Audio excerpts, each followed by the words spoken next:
어제요, 임종석 전 대통령 비서실장의 기자회견 내용 전해드렸는데 다시 한번 들어보시고 이어가 보도록 하겠습니다. 이재명 대표와 최고위원회에 묻고 싶습니다. 통합을 위한 마지막 다리마저 외면하고 홀로 이재명 대표만으로 국민의 마음을 얻을 수 있는 것입니까? 중구 성동구 갑에 대한 의결사항을 제고해 주십시오. 자, 어제 저렇게 제고해달라, 자신에 대해서 공천 배제된 것을 제고해달라 이렇게 이재명 대표에게 항의했는데 궁금한 게 김묘성 기자님, 그러면 이재명 대표는 저 소리를 들었을까요? 못 들었을까요? 네, 이재명 대표 직접 시청했습니다. 어머. 그런데 어디에서 봤냐면요. 바로 헬스장의 러닝머신 위에서 봤습니다. 에? 러닝머신에 달려있는 TV 화면 있잖아요. 그것을 통해서 본 건데 어떻게 된 일이냐면요. 네. 바로 어제 오전입니다. 서대문구의 한 헬스장에 갔어요. 이 대표가 직장인 정책 간담회를 이곳에서 가졌는데 일단 스트레칭하고 근력 운동하고 마무리는 유산소다 보니까 네. 트레이너와 함께 러닝머신에 이렇게 올라갔거든요. 네. 그런데 러닝머신 그 모니터에서 임종석 전 청와대 비서실장의 기자회견이 이렇게 흘러나온 겁니다. 대박 사건. 네, 이재명 대표는 한동안 이것을 보면서 걸을 수밖에 없었고요. 네. 그런데 주변에서 어떤 지지자들의 어떤 마음의 소리가 들렸나 봐요. 눈치 챙겨 이런 말이 트레이너한테 들렸는지 모르겠습니다. 헬스 트레이너가 직접 이 채널을 좀 돌리면서 아하. 그제서야 좀 주변 분들이 좀 한시름을 놓았다라는 후문이 들려옵니다. 야, 이거 진짜 대박 사건이에요. 그때 당시 모습 직접 보시고 이어가 보도록 하겠습니다. 나와 있어요.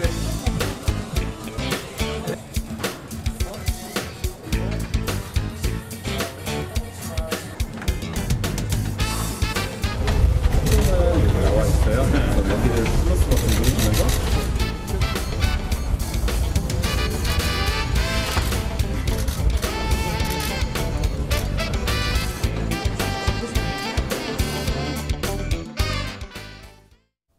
이거 진짜 각본 없는 드라마도 이렇게 모습을 쓰고 하필 트레이너가 자 이거 뛰실 때요 이렇게 화면도 보실 수 없고 뿅 틀었는데 대박 사건 저때 하필 그 타이밍에 임종석 전 비서실장의 기자회견이 나오고 있었어요. 그런데 앞서 보셨죠? 말없이 저걸 지켜보면서 약간은 굳은 표정으로 뛰기만 했던 이재명 대표. 그런데 기자들이 가만히 있을 리가 없죠. 임종석 비서실장 기자회견 어떻게 보셨어요? 이재명 대표님. 네, 눈으로 봤습니다. 이러지 않았을 거 아니에요? 얘기 들어보시고 이어 보도록 하겠습니다. 변화에는 반드시 소리가 날 수밖에 없습니다. 조용한 변화라고 하는 것은 마치 검은 백조 같은 겁니다. 어떻게 자신들의 기득권이나 기성의 위치를 잃게 되는데 가만히 있겠습니까? 우리는 거대한 나무의 한 부분들입니다.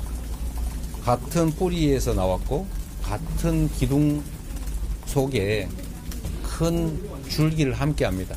그러나 우리는 명문정당이고 오로지 윤석열 정권을 심판한다고 하는 이번 선거의 의미를 저희는 충실하게 존중하고 이행할 것입니다. 여러 가지 얘기 길게 얘기했는데 저 표현 중에 최진봉 교수님 네. 검은 백조라는 표현이 나오는데 이게 대체 무슨 얘기예요? 이게 이제 조용한 변화, 개혁이라고 하는 것은 마치 검은 백조와 같다 이렇게 표현했거든요. 네. 그러니까 백조 하면 이제 백자가 하얀색이라는 백자잖아요. 네. 흰 백자거든요. 그래서 보통 이제 백조, 물론 검은 백조가 없는 건 아니지만 대부분 이제 하얀색 백조가 일반적이잖아요. 그게 그러니까 검은 백조가 존재하는 게 정말 희귀하고 어려운 것처럼 조용한 변화라고 하는 것은 실제적으로 어렵다 이런 얘기를 하는 것 같아요. 그러니까 아무래도 이제 임종석 실장이나 아니면 지금 탈락된 분들 중에 여러 가지 불만을 품고 여러 가지 이제 문제를 제기한 분들이 많이 있지 않습니까? 네. 그런 부분들을 얘기하는 것 같아요. 뭐 쇄신을 하고 변화를 하다 보니까 본인들이 보실 때 억울하다고 생각하시는 임종석 실장을 포함해서 이런 분들 입장에서는 불만을 제기하고 이게 마치 민주당의 공천에 큰 문제인 것처럼 이렇게 비춰지는 부분들이 이거는 불가피하게 통과해야만 하는 과정이다. 그래야 쇄신을 하고 변화를 하지 어떻게 그게 가능할 수 있겠느냐. 즉 조용하게 아무 소리 없이 스무스하게 지나가는 변화라고 하는 것은 불가능하다. 이 얘기를 표현한 것 같습니다. 그게 검은 백조를 그런 의미로 사용했을 것이다. 그런데 임종석 전 비서실장은 어제 기자회견을 통해서 자신이 컷오프된 것, 즉 공천에서 배제된 것을 재고해달라. 그 말은 저 출마해 주세요. 공천 주세요. 그 말이잖아요. 그런데 거기에 이재명 대표 지금 들으신 것처럼 안 됩니다. 그럴 수 없습니다. 그러면 여기에 임종석 실장이 네 알겠습니다. 그랬을까요? 그 다음 행동 보시고 이어가 보도록 하겠습니다.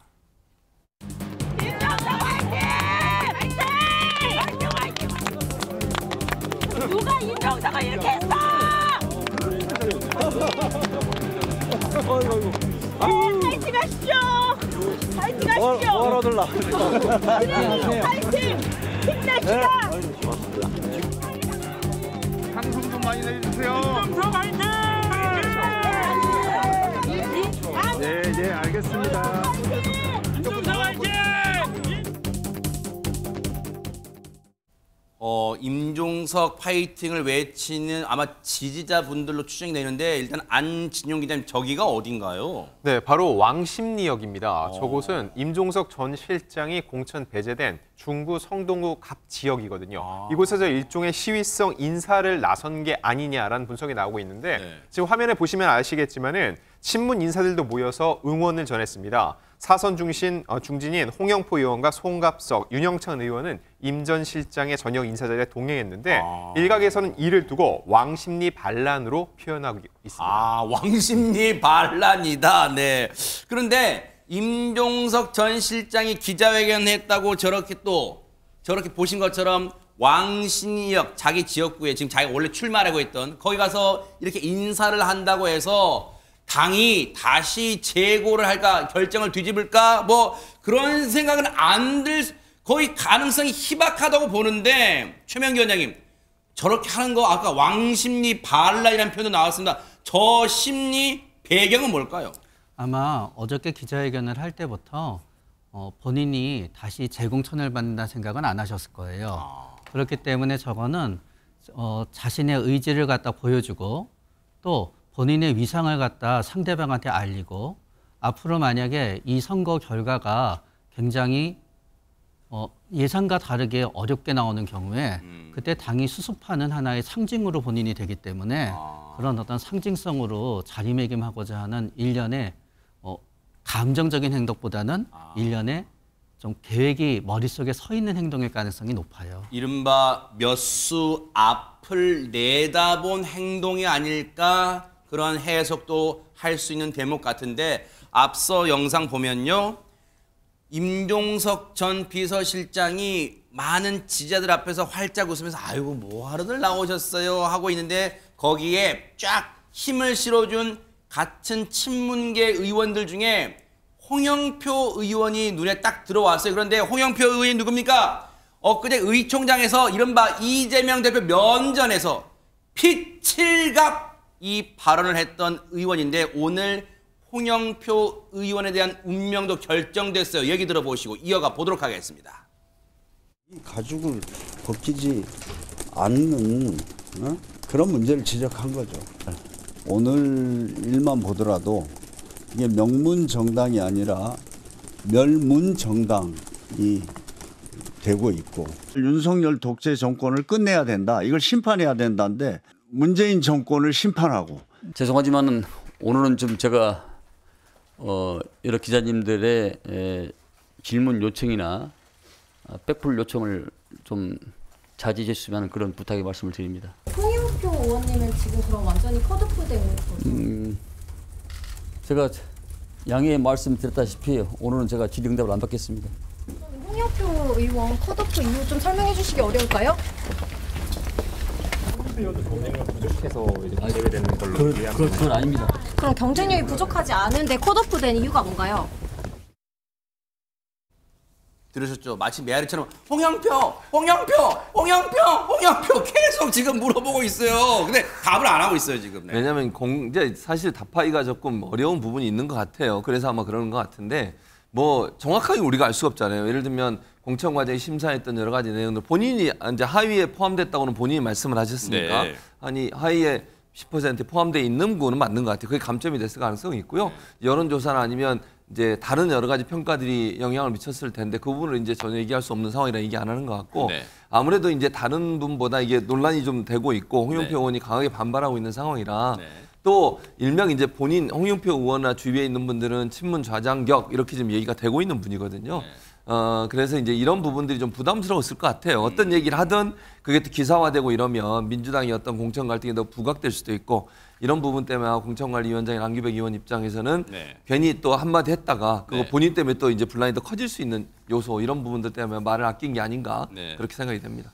정확히는 안규백 의원은 전략공천관리위원장이에요. 앞에 전략을 좀 붙여줘야 됩니다. 그런데 왜냐하면 그냥 공천관리위원장은 임혁백 공관위원장이 있으니까. 그런데 이렇게 이제 많은 친문계 의원들이 줄줄이 공천에서 배제되고 있는 가운데 마치 이때를 기다렸다는 듯 목소리를 내는 분이 있어 얘기 들어보시고 이어가 보도록 하겠습니다. 네, 임종석 실장 제가 어젯밤에도 짧게 통화했습니다만 참 대단하신 분이다. 모멸감을 많이 느낌직도 한데 용케 참고 한 번 더 생각해 주십시오 하는 것 아닙니까? 재고를 요청했다는 거 제가 대단하다고 칭찬해 드렸습니다. 허준 변호사님. 이낙연 대표가 임종석 전 실장을 이렇게 지켜 세운 이유가 뭡니까? 이낙연 대표 스타일대로 임종석 전 실장의 마음을 사고 싶었던 것은 아닌가 하는 생각이 들어요.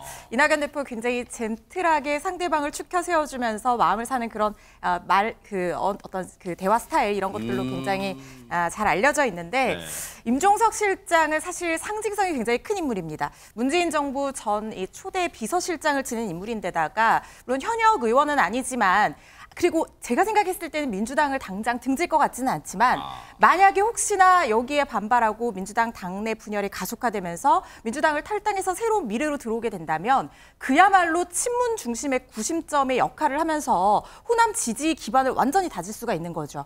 거기다가 임종석 전 실장 뒤에 있는 586 세력들이 또 이쪽으로 쫙 들어오게 될 수도 있는 거 아닙니까? 지금 사람을 많이 모아야 하고 특히 현역 의원의 입당을 많이 하게 될수록 좋은 점이 뭐냐면요.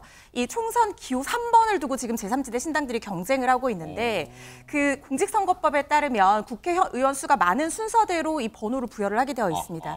그러니까 이 3번을 받기 위한 경쟁에서도 임종석 전 실장 이어서 뭐 서른 의원이라든가 이런 분이 들어오게 되면 유리한 고지를 점할 수 있게 되는 것이고 또 보조금도 5명 이상의 원내 의원을 확보를 하게 되면 굉장히 또 규모가 커질 수 있거든요.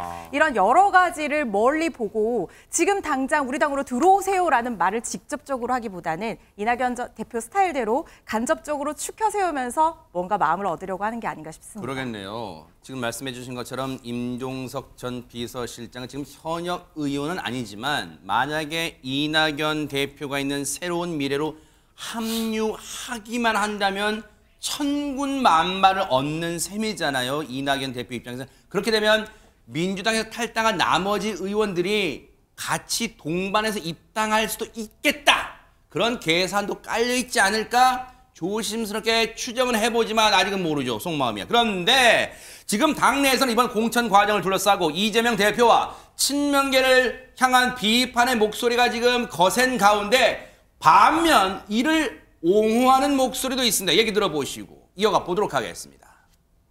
민주당은 김대중, 노무현, 문재인, 이재명으로 깃발과 상징이 계승되었습니다. 축구로 치면 차범근, 황선홍, 박지성, 손흥민으로 깃발이 계승된 것과 같습니다. 또 당 내부에서 선거 때면 노무현 깃발, 문재인 깃발 내세우며 친노, 친문을 자처했습니다. 그런데 말입니다. 친노, 친문은 되고 친명은 안 됩니까? 4년 전 총선에서 다 문재인 이름 걸고 국회의원 후보되고 국회의원에 당선되지 않았습니까? 그런데 이재명은 안 됩니까? 친노, 친문은 다 되는데 친명은 왜 안 되냐? 지금 이게 공개적으로 이재명 대표의 비판 세력에 대해서 지금 방어망을 친 것 같은데 근데 여기에 지금 갑자기 무슨 비유를 하다가 안진용 기자님 우리 귀에 그 딱 들은 지금 이름 석자가 이름 들었어요. 네, 일단 정청래 최고위원, 민주당 계열에서 배출했던 역대 대통령의 이름을 거론했죠. 김대중, 문재인, 노무현 대통령, 그리고 그 끝에 이재명 대표의 이름을 썼습니다. 적통을 잇고 있다는 얘기를 하고 있는 것으로 보이는데 이를 국내 역사적인 축구 스타일 비유하면서 차범근, 황선홍, 박지성, 손흥민의 비유를 했습니다. 이걸 그대로 대입을 하면은요, 마지막 손흥민이 즉 이재명 대표와 대입시키는 결과라고 볼 수 있는데 이를 놓고 지금 현재 국민적인 영웅인 손흥민 선수의 이름을 거론하는 것에 대해서 불편한 시선도 적지 않거든요. 아, 그래요? 이에 대해서 국민의힘 이 한동훈 비상대책위원장과 네. 장해찬 국민의힘 부산 수영구 예비 후보 등이 쓴소리를 내기도 했습니다. 네. 바로 지금 즉각적으로 손흥민, 대스타 손흥민 선수를 지금 여기에 이제 비유하는 데 들어가니까 국민의힘에서는 당연히 좋은 소리가 안 나왔겠죠. 얘기 한번 들어보시고 이어가 보도록 하겠습니다. 식의 아첨의 신구 대결이 앞으로 이재명 대표의 민주당에서 많이 보여지게 될 거예요. 정청래 위원도 욕심 많은 분이잖아요.